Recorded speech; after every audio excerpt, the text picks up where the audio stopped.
Bonjour à tous, dans cette vidéo nous allons nous intéresser au calcul du degré d'hyperstatisme d'un modèle cinématique tridimensionnel qu'on réduira dans un second temps.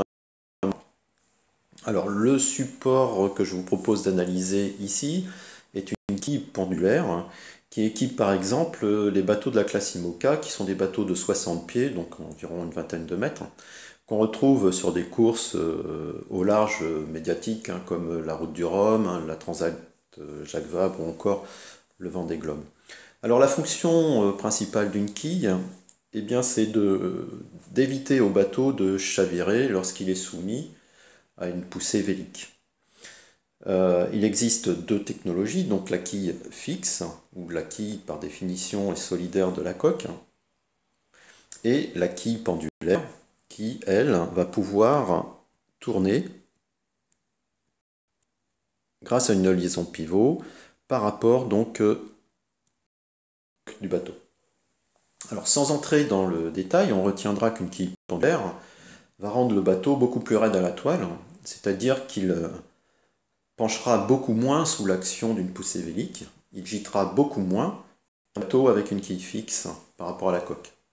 Et donc, pour une même gîte, le bateau avec une quille pendulaire pourra encaisser une poussée vélique beaucoup plus importante.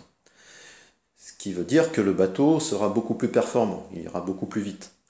Alors ce système a été mis au point par Michel Desjoyaux en 1991, à l'occasion donc de la Mini Transat.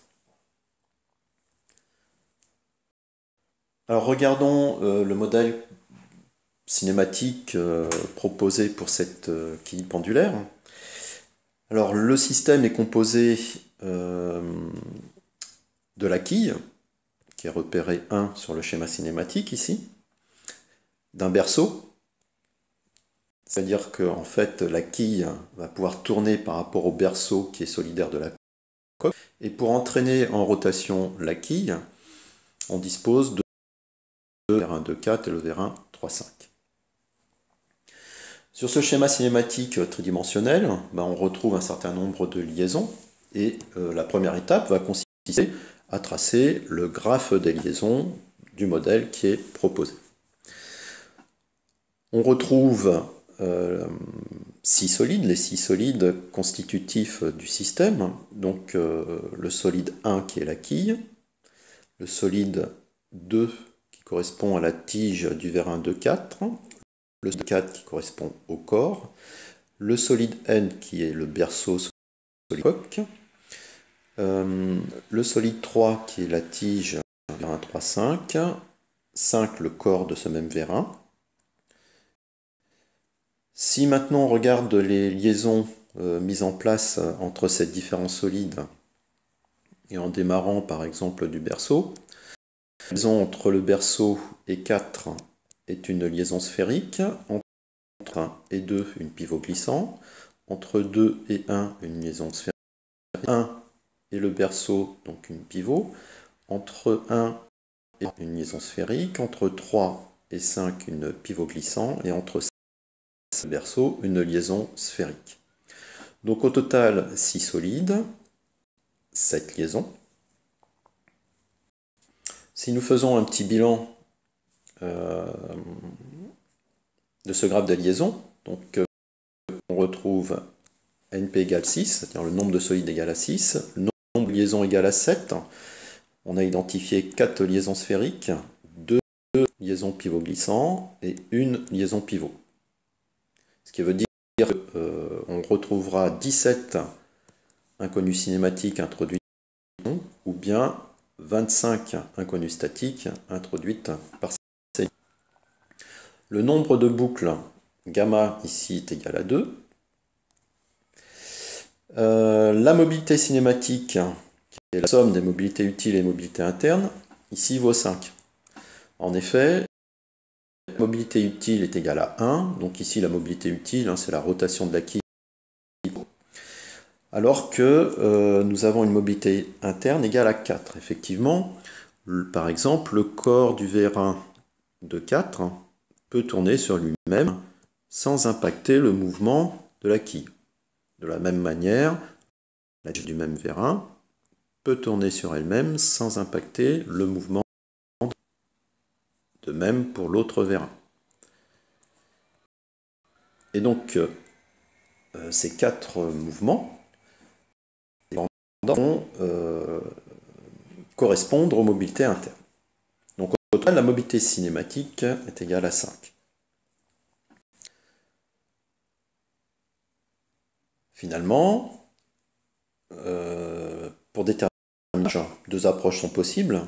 H, donc le degré d'hyperstatisme. Donc l'approche cinématique, H égale à MC moins IC plus 6 gamma, c'est-à-dire H égale 0, ou l'approche sténique, donc par une étude des torseurs d'action mécanique transmissibles par les liaisons, donc plus IS moins 6, facteur de NP-1, et là encore. Donc le modèle cinématique 3D qui est proposé ici est isostatique. Alors regardons maintenant ce qui se passe si on souhaite le modèle et donc passer d'un modèle 3D à un modèle plan.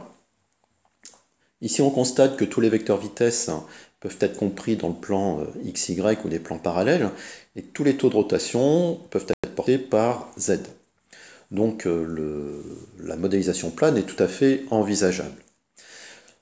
Alors, si on regarde un petit peu le schéma cinématique plan, du coup, toutes les liaisons pivots et sphériques ont été remplacées par des articulations, et les 2 liaisons pivots glissants par des liaisons glissières. Dans ce cas, la structure du gravier des liaisons est inchangée, on a toujours autant de solides, on a toujours le même nombre cyclomatique, mais par contre, les liaisons ont changé. Effectivement, si on repart du berceau, entre le berceau et 4, on a une articulation, entre les 2, une glissière, entre 2 et 1, une articulation, entre 1 et le berceau, une articulation, entre 1 et 3, une articulation, entre 3 et 5, entre 5 et le berceau, une articulation. NP, le nombre de pièces, toujours égal à 6. Attention ici, le nombre d'inconnus cinématiques est égal à 7.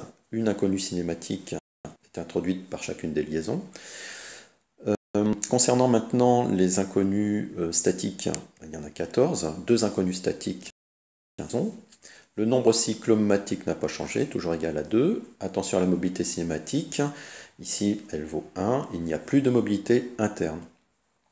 Donc H est égal à MC moins IC plus 3 gamma. Attention, on est dans le cas de la modélisation plane. Le 6 gamma se transforme en 3 gamma. Et on trouve H égale à 0. Même chose par une approche sténique. Donc H est égal à MC plus IS moins 3 fois NP moins 1. Que l'on vient de considérer est isostatique. Alors avant de terminer cette vidéo, je souhaiterais faire un petit rappel sur la modélisation plane concernant donc l'articulation et la glissière. Donc là vous avez le symbole de l'articulation, le symbole de la glissière et les torseurs cinématiques et d'action transmissible par chacune des liaisons. Donc concernant l'articulation, le torseur cinématique introduit ici donc une inconnue cinématique. Et le torseur d'action mécanique, 2 inconnus statiques. Concernant la glissière, une inconnue cinématique et 2 inconnus statiques, comme on l'a vu précédemment.